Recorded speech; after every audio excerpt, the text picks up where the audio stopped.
Dear students, welcome to my another video.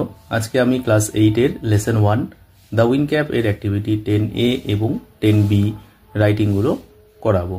এবং এটাও জানিয়ে রাখছি যে এই লেসনের অ্যাক্টিভিটি 1 থেকে 9 পর্যন্ত সমস্ত অ্যাক্টিভিটি সলভের ভিডিও আপলোড করা আছে। তোমরা দেখতে চাইলে সেগুলি আমার চ্যানেল থেকে দেখে নিতে পারো এবং বন্ধুদের সঙ্গে শেয়ার করে নিতে পারো।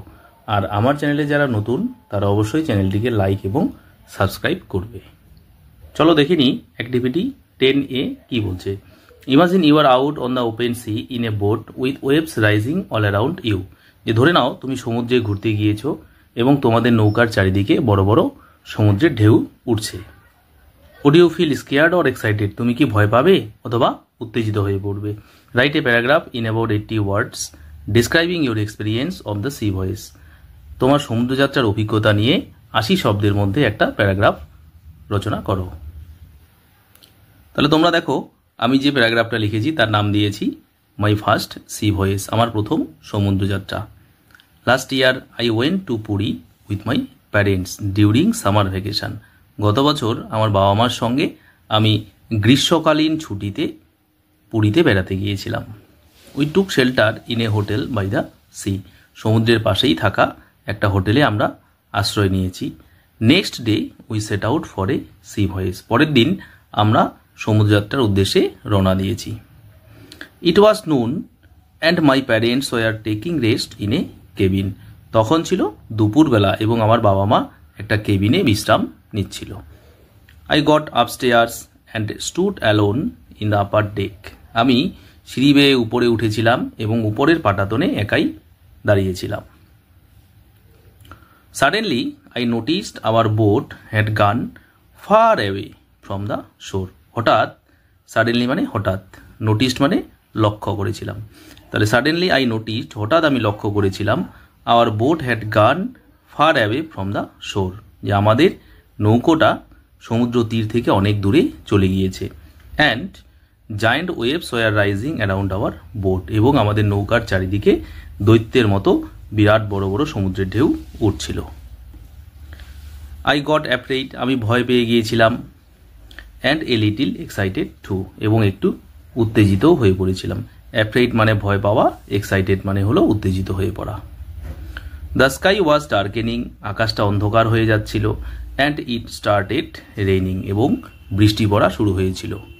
ইমিডিয়েটলি, তৎক্ষণাৎ, I rushed to the cabin, আমি কেবিনে ছুটে গিয়েছিলাম। And prayed to the almighty to save us, এবং সর্বশক্তিমান ঈশ্বরকে প্রার্থনা করেছিলাম আমাদেরকে বাঁচানোর জন্য বা আমাদেরকে রক্ষা করার জন্য। তাহলে অলমাইটির এ কেন ক্যাপিটাল হলো? অলমাইটির এ ক্যাপিটাল হলো এই কারণেই যে অলমাইটি হলো সর্বশক্তিমান ঈশ্বর, অর্থাৎ ঈশ্বরকে বোঝাচ্ছে, তাই অলমাইটির এ ক্যাপিটাল। চলো এবার আমরা অ্যাক্টিভিটি 10B দেখে নিই। কি বলছে? Suppose you had wished to perform on stage for a long time. ধরে নাও তুমি দীর্ঘদিন থেকে মঞ্চে অভিনয় করার ইচ্ছা করছো। On the occasion of your school's annual function, তোমার বিদ্যালয়ের বার্ষিক অনুষ্ঠান উপলক্ষে, you finally got a chance to do so, তুমি অভিনয় করার সুযোগটা পেয়ে গিয়েছো। Write a letter to your friend describing how you felt when your wish was fulfilled. যখন তোমার ইচ্ছাটা পূর্ণ হচ্ছে তোমার কি অনুভূতি হচ্ছে সেগুলো নিয়ে তোমার বন্ধুকে একটি চিঠি লেখো। এখানে দেখো, আমরা বুঝতেই পারছি বন্ধুকে চিঠি লেখা মানেই হলো পার্সোনাল লেটার। তাই সব থেকে গুরুত্বপূর্ণ বিষয় হলো তোমাকে ডেটটা ডান দিকে সবার উপরে লিখতে হবে। ডেটটা যেদিন চিঠিটা লেখা হবে সেদিনের ডেট। এবার যে চিঠিটা লিখছে তার নাম এবং তার ঠিকানা ডেটের ঠিক নিচে লিখতে হবে। তারপরে ডিয়ার অর্ণব, অর্ণবকে, যে বন্ধুটাকে চিঠিটা লিখছি তার নাম হলো অর্ণব, তাহলে লিখতে হবে ডিয়ার অর্ণব, প্রিয় বন্ধু Arnab. I do hope you are well and I received your letter a week ago. আমি আশা করছি তুমি ভালো আছো এবং তোমার চিঠিটা এক সপ্তাহ আগেই আমি পেয়েছি। I am very glad to know that you had done well in your examination. আমি খুব খুশি হয়েছি এটা জেনে যে তুমি তোমার পরীক্ষায় খুব ভালো ফল করেছো। Today I am very excited and also happy. আজকে আমি খুব উত্তেজিত এবং খুশি বিকজ কারণ I have got a chance to perform the role of Hamlet, a famous character by William Shakespeare. আমি একটা সুযোগ পেয়েছি হ্যামলেট এর চরিত্রে অভিনয় করা, যেটা উইলিয়াম শেক্সপিয়ারের লেখা একটা বিখ্যাত চরিত্র।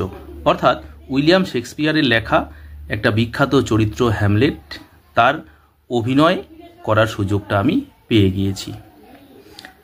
I have been preparing for it as it will be staged on the occasion of our school's annual function in the month of December 15th this year. এই বছরের ডিসেম্বর মাসের 15 তারিখে আমাদের বিদ্যালয়ের বার্ষিক অনুষ্ঠান উপলক্ষে এই নাটকটি মঞ্চস্থ করা হবে। স্টেজড মানে হলো মঞ্চস্থ করা। ইউ নো, তুমি জানো, this is the chance that I have been longing for a long time. তুমি জানো, এই সুযোগটার অপেক্ষা আমি দীর্ঘদিন থেকেই করছি। দেয়ারফর নো মোর টুডে, সুতরাং আজকে আর বেশি কিছু লিখছি না।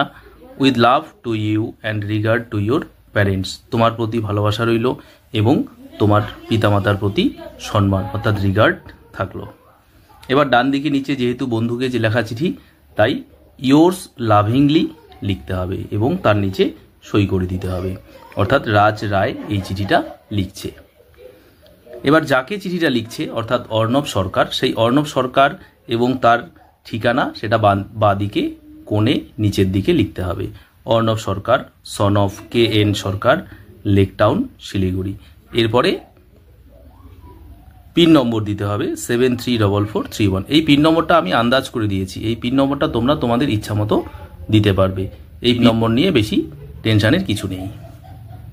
যাই হোক, রাইটিংগুলো কেমন লাগলো সেটা আমাকে অবশ্যই কমেন্ট করে জানাবে, যাতে আমি পরবর্তী তোমাদের আবার এরকম রাইটিং তৈরি করতে পারি।